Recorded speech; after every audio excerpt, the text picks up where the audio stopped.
How are things in Chile? Things are chill in Chile. It's nice. It's nice.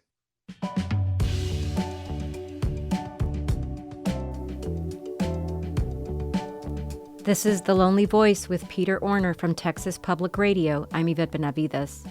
Peter Orner is in Chile for the Cátedra Abierta en Homenaje a Roberto Bolaño con Peter Orner. It's a lecture honoring Roberto Bolaño, sponsored by the Universidad Diego Portales. So, though we didn't want to impose on Peter while he was away, it also seemed a good time to pay tribute to Roberto Bolaño in one more way here on The Lonely Voice with Peter Orner. Bolaño was born in Chile, and though he lived in Mexico with his family for a time and then in Spain, he's generally considered a Chilean writer. Maybe we've all seen the images of Bolaño. There's something ineffable in his attractiveness, something very hard to name. We admire the long curly hair, the large glasses, the ubiquitous cigarette. Perhaps he wears a leather jacket, maybe a t-shirt and blazer. There's something ineffable in his writing, too, that makes it difficult to describe or define. We just know it's great. Often people tell me they avoid Bolaño thinking just by his own outward appearance that his work must be too challenging and inaccessible. Those who are not deterred by the superficial find soon enough that he's someone who appreciated clarity, a story you can tell without a lot of pyrotechnics. His stories have characters we feel we knew once, or characters that resonate even when they're quite enigmatic or even troubling. Bolaño published novels and stories. Many still consider him to be primarily a poet. He was also a reader, and reading about his reading life is almost as enjoyable as reading something by him. In the story Clara, we see something of the economy of poetry, but this is a story, a great one. It involves a man dragging the past behind him over 3 decades worth of a sort of an itinerant relationship with a woman named Clara. When they were young, she was beautiful to the man, and for whatever else elemented that attraction, he seems unable to disconnect from her completely over long years, even when she's making her own life away from him. He's the narrator. He tells his version of things, and whether he's truthful or not, kind in the telling or not, what we have here is a love story that a lot of us might recognize, with characters that are likely familiar.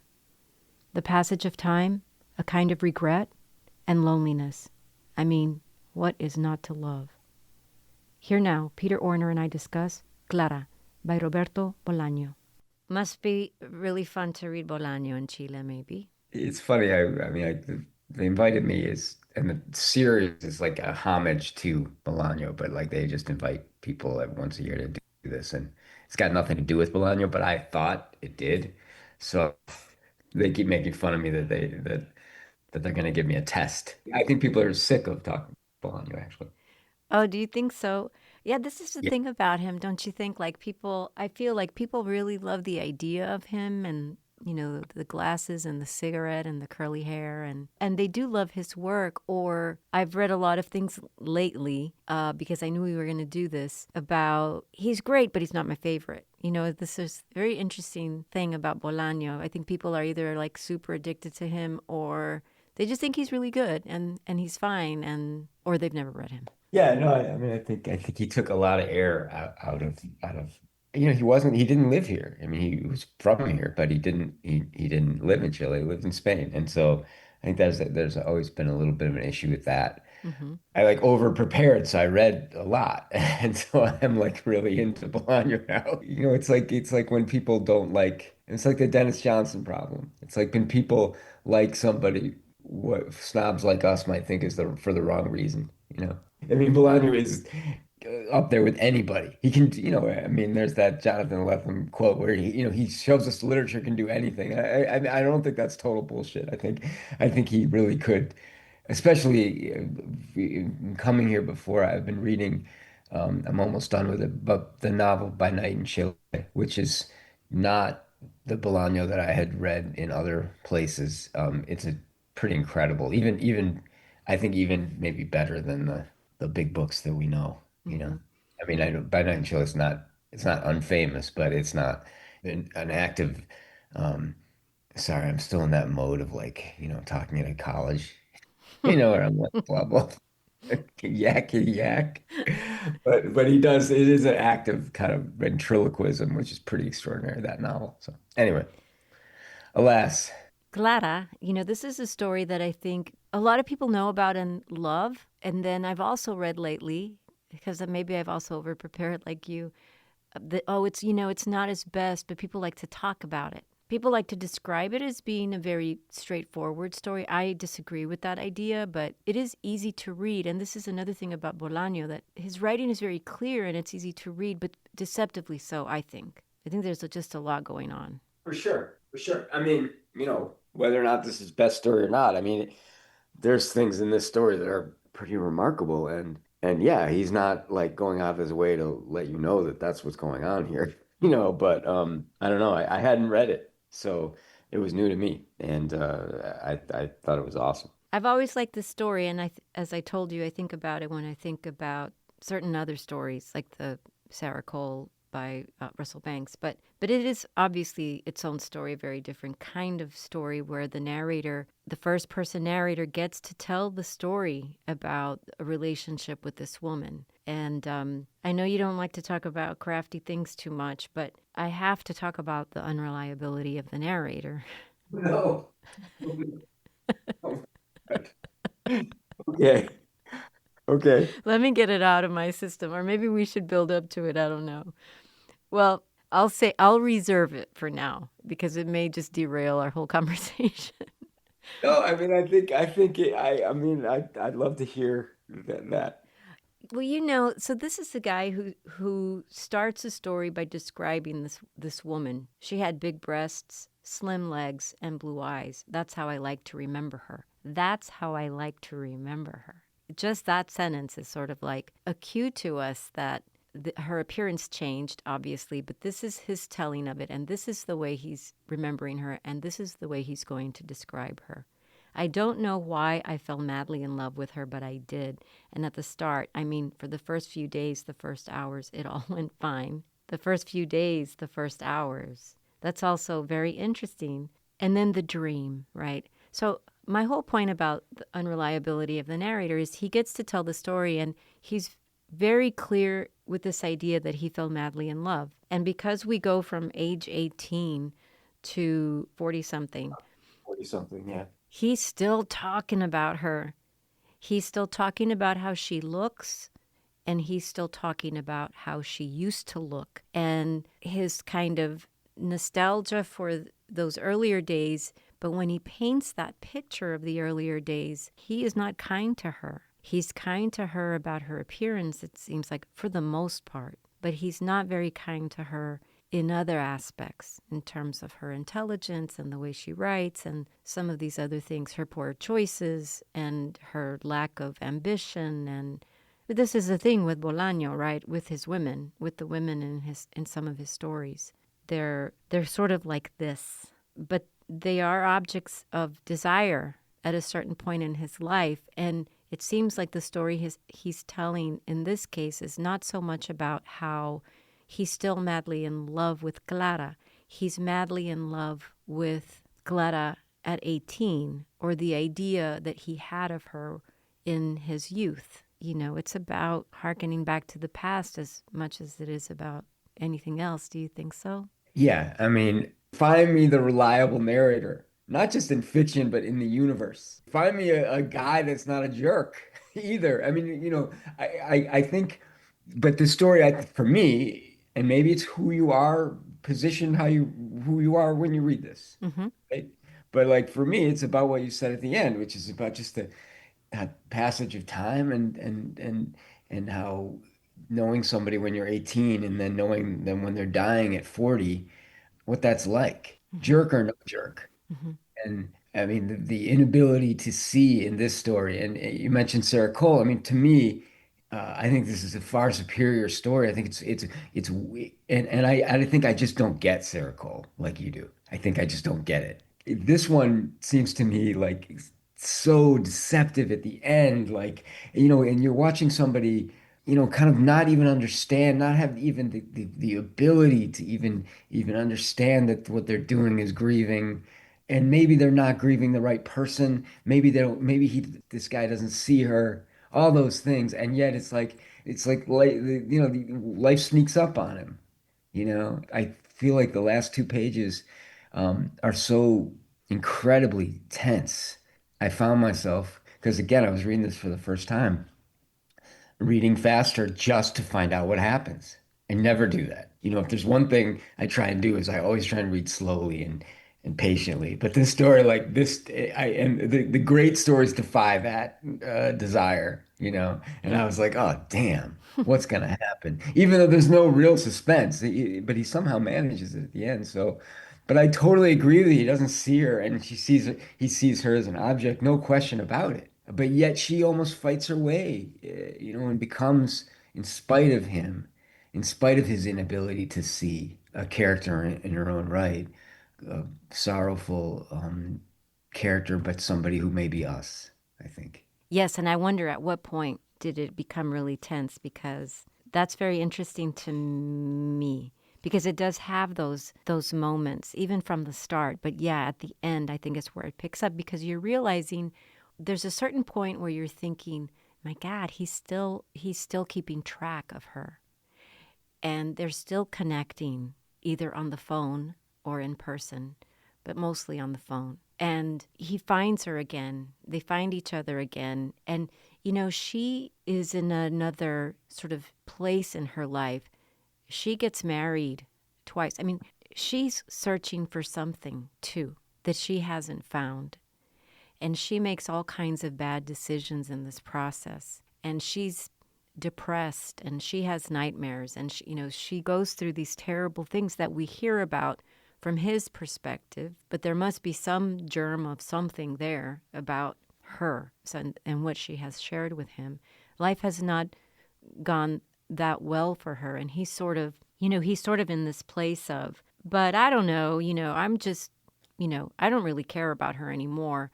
And yet he knows what's going on in her life. Yeah, like we do about old friends that are, like at one point there's a great line where I mean, I think we should back up maybe and kind of maybe read a little, Okay. but I mean, I think he's got you. I think he's got you. I think you're almost like the ideal reader for this story in the sense that I think he's like, I think if you start taking a story like personally, or you know what I mean, like it's like because he's offensive. He's really nasty about her. Totally. Don't you think? Yes, I have been him.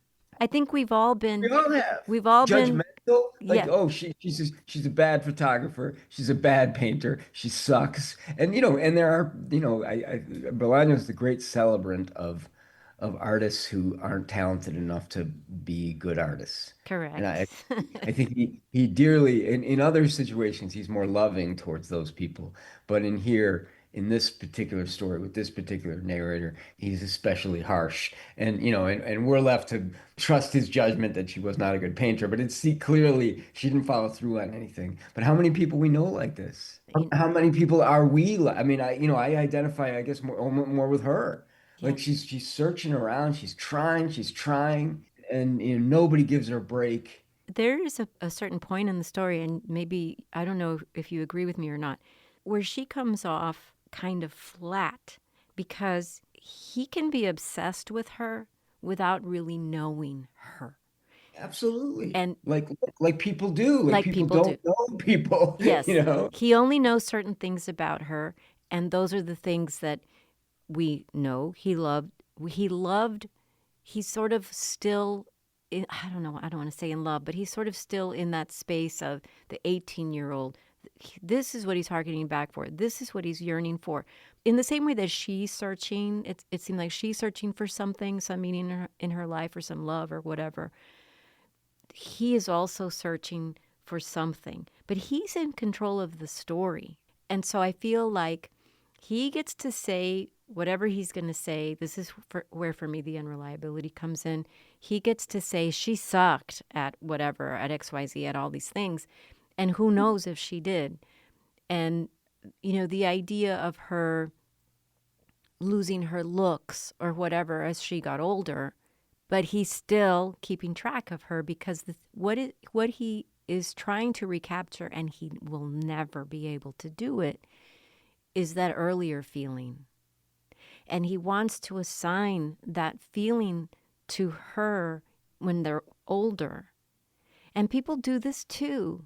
They're stubborn about it. You can't move them away from this idea that somebody has moved on, been married twice, all of this. Just doesn't seem like he was able to reckon with that. I think you're right. He's not able to reckon with it, and that's what the story's about. It's an inability to reckon with your own past love, which maybe wasn't even much of anything at all. He even says he was a minor character in her life, and she's basically a minor character in his, except that he's a person, a narrator who is carrying someone around with him, and then there's this reconnection later in life, and it has some weight. I think it's like it's a piece of fiction. He literally has us by the throat in sort of believing this completely. And maybe that is the great, skill of somebody like Bolaño, where it's not the art, the craft is so kind of beside the point.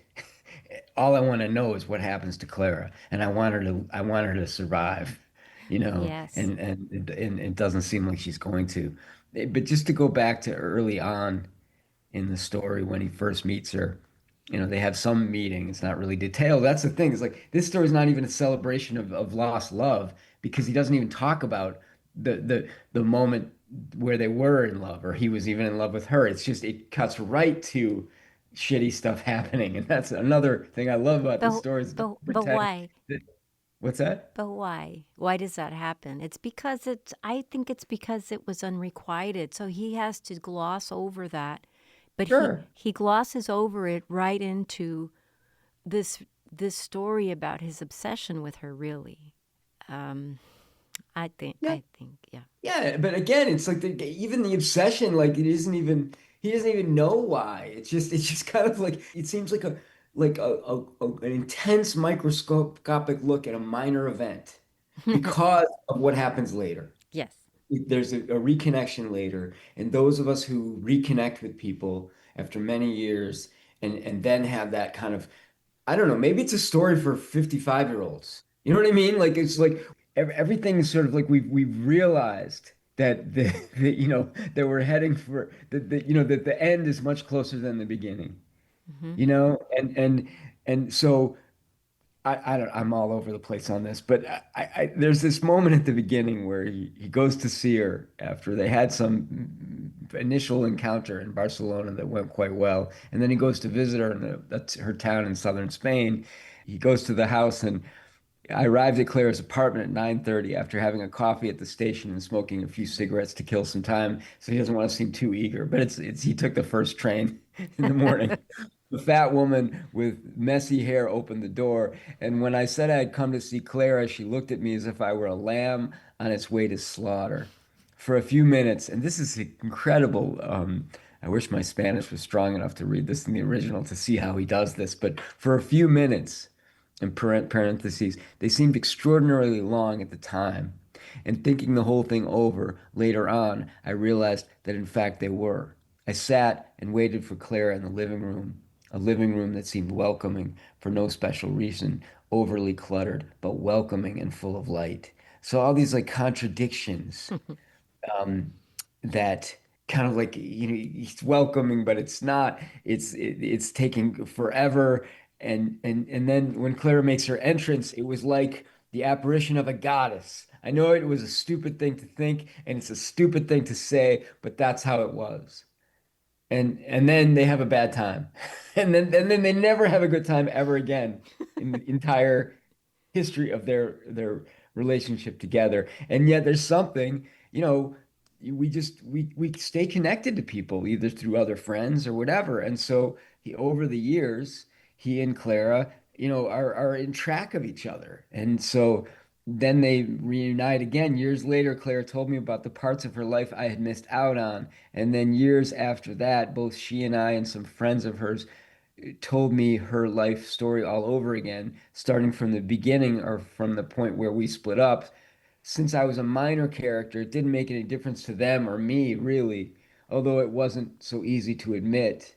And then, he just kind of is now at this point. somebody who is outside of her life completely, but on occasion he gets updates. And that's where we are. And that's where the story starts. It starts when it's long over. We're only at the top of page two, basically. And so what am I saying? It's about keeping track of people who aren't that close to you. And do they mean something to us? Because they meant something to us once for a tiny glimmer in time? And I think the answer to the story is yes, they do. I'm glad you pointed to that section because where you read, um, I said I had come to see Clara. She looked at me as if I were a lamb on its way to slaughter. Why? Why did she look at him that way? And then the other thing, the following days were pleasant and unpleasant. We saw a lot of films, almost one a day. We made love. I was the first guy that Clara had slept with, which seemed incidental or anecdotal, but in the end, it would cost me dearly. What does that mean? They do have a terrible time. He doesn't linger anywhere in the narrative too much for too long, but he kind of does in that section that you read, and I wonder about that. And of course, he doesn't explain the clutter, or he doesn't describe the clutter. He doesn't describe very much at all. So it's still a very kind of general description. This is Bolaño in the story for sure, and in others like it, but because we don't need to know much more. But the point is, You think what do you mean? You think that it's Bolaño, like it's autobiographical? no, like I see this in Bolaño. But who knows if it's autobiographical? I don't know. But I see this in Bolaño. This idea about the way he tells a story is like the way we tell stories. Yeah, And I think that's what I love about it. Like he doesn't, it's not this abstruse thing. It's just like, just tell me the story. You know, right, this is right. what I love. Yes. And so I met this woman when I was younger, and she was even younger than I was. We had this thing. It didn't go very well. It ended. That's it. And then they circle each other. Maybe, they live in a, they're in the same orbit of each other because of the age and because of some common friends they have.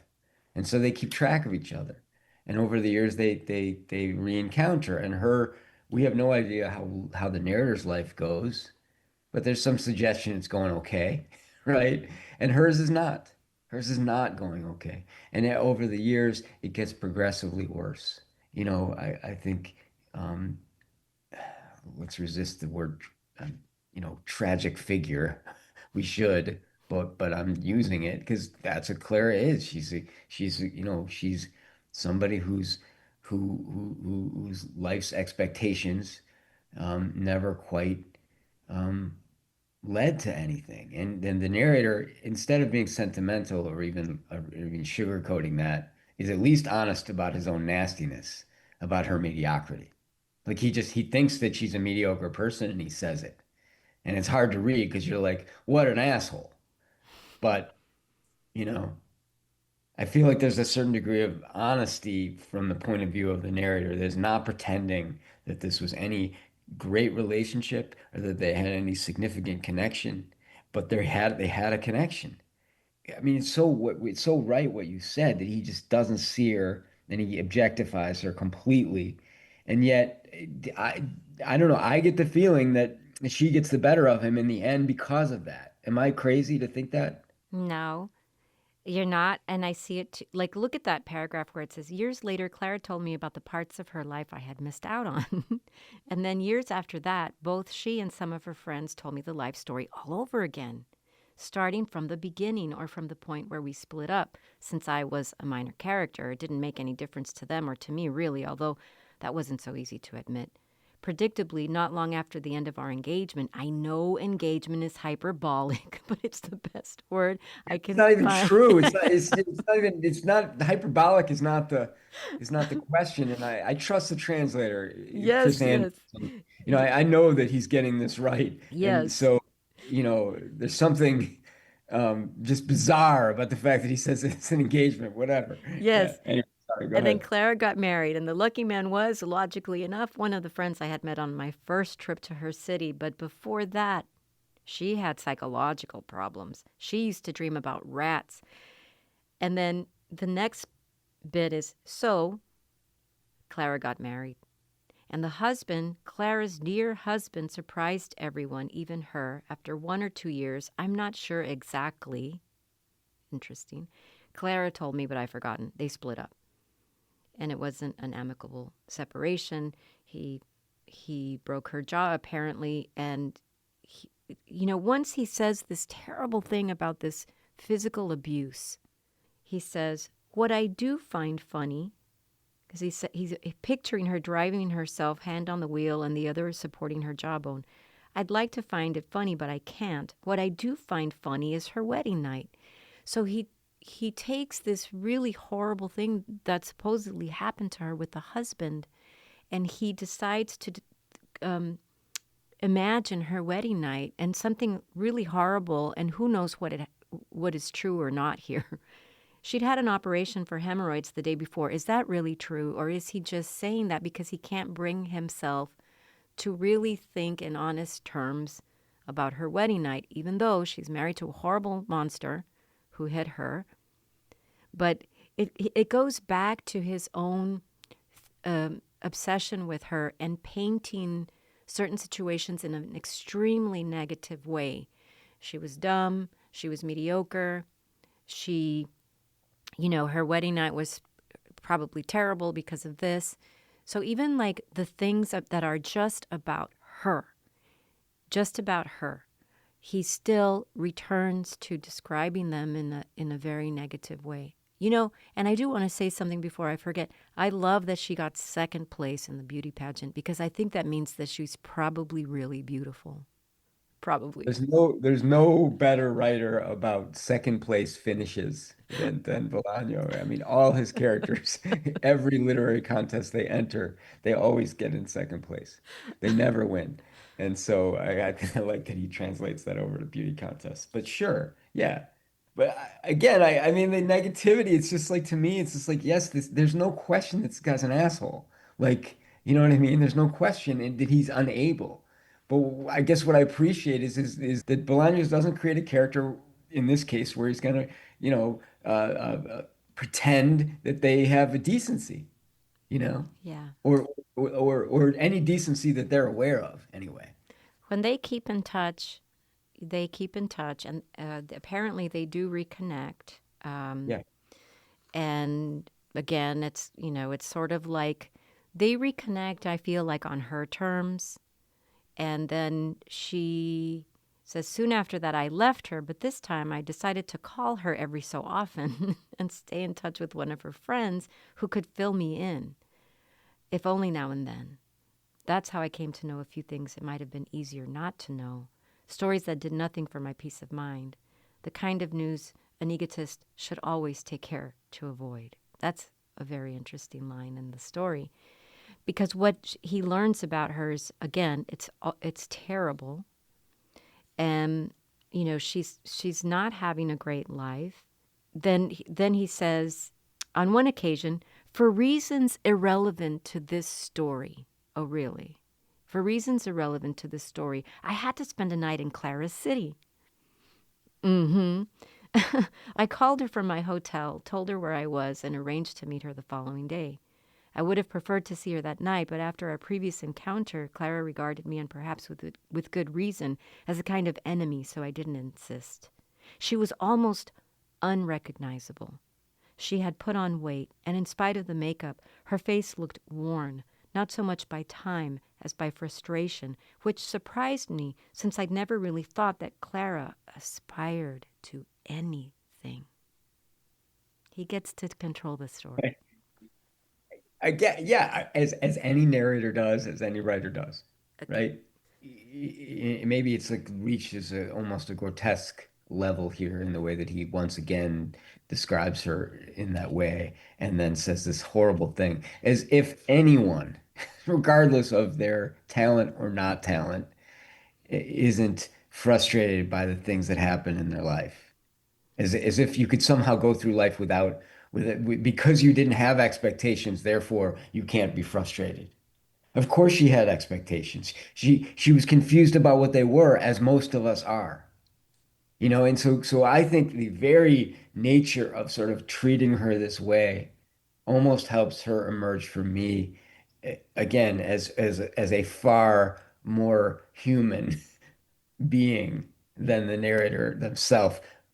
And that's the alchemy here, I think, is that by treating her this way and describing her this way, the narrator actually, again, makes her emerge for me as a far more substantial character. That's just a weird thing. By diminishing her and by insisting, I think, that she is so just nobody. I just start to kind of pull that, I don't know what, that mask off and realize, and I'm seeing her sitting there like, look, my second marriage is also not going great, and now I'm sick. Maybe I'm being too generous I No, don't mean to be, I'm not trying to be generous to the narrator. I'm trying to no. suggest that by being so obviously, almost ridiculously misogynistic and nasty. And again, I'm new to this story, but it feels like almost like the narrator himself is negated. And that's, I mean, the title does suggest this is Clara. It's a backward way of trying to put somebody on the page, you know? But somehow there she is, to me, anyway. Yeah. When he is told that she has cancer, he says, all the years since I had met Clara suddenly came tumbling down on top of me. Everything my life had been, most of it nothing to do with her. I don't know what else the woman said at the other end of the line, hundreds of miles away. I think I began to cry in spite of myself, like in the poem by Rubén Darío.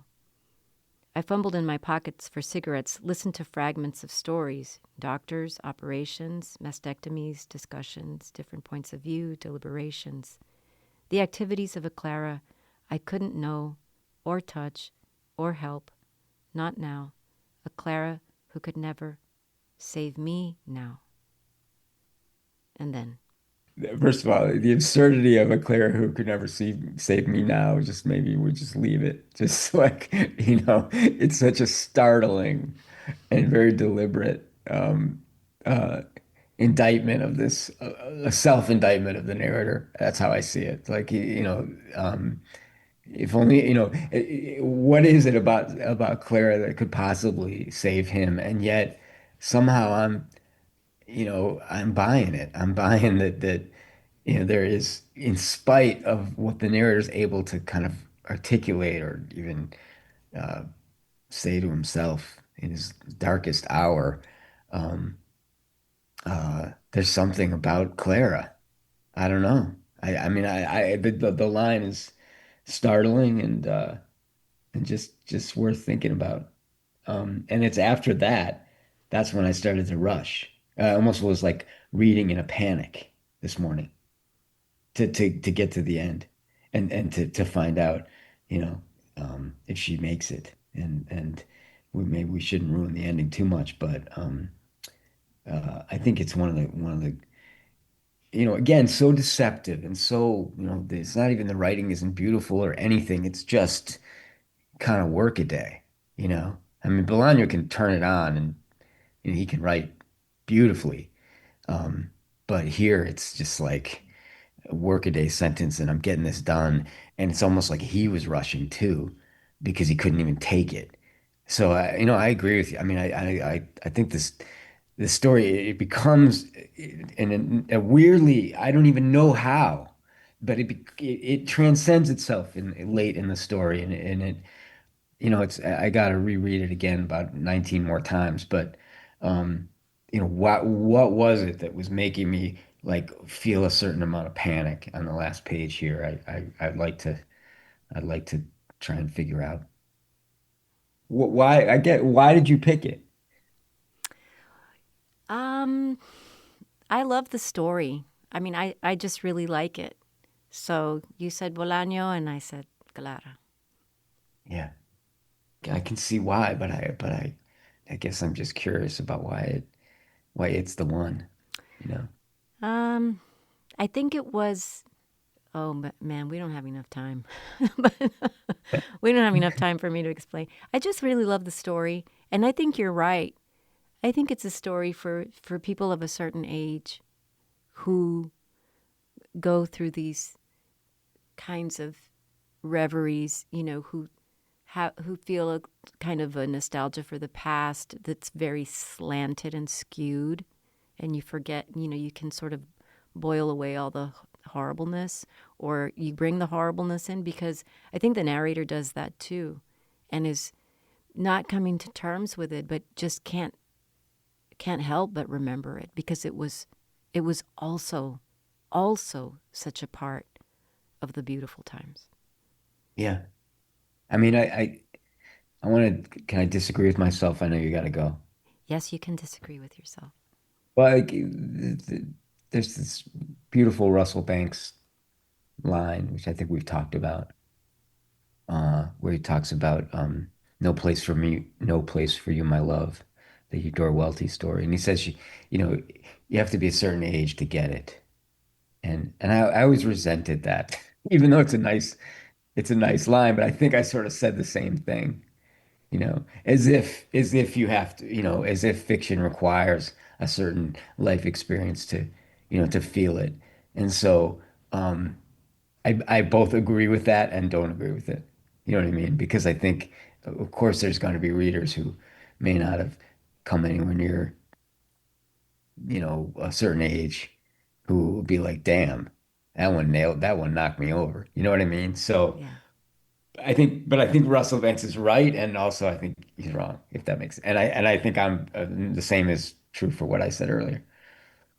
It's a great story that is so it shouldn't be, and it Yeah. just yeah, and the ending is startling and yeah, we'll leave it at that. Roberto Bolaño is the author of Clara. This has been The Lonely Voice with Peter Orner. Jacob Rosati composed our theme music. Dan Katz is Texas Public Radio's news director. I'm Yvette Benavides.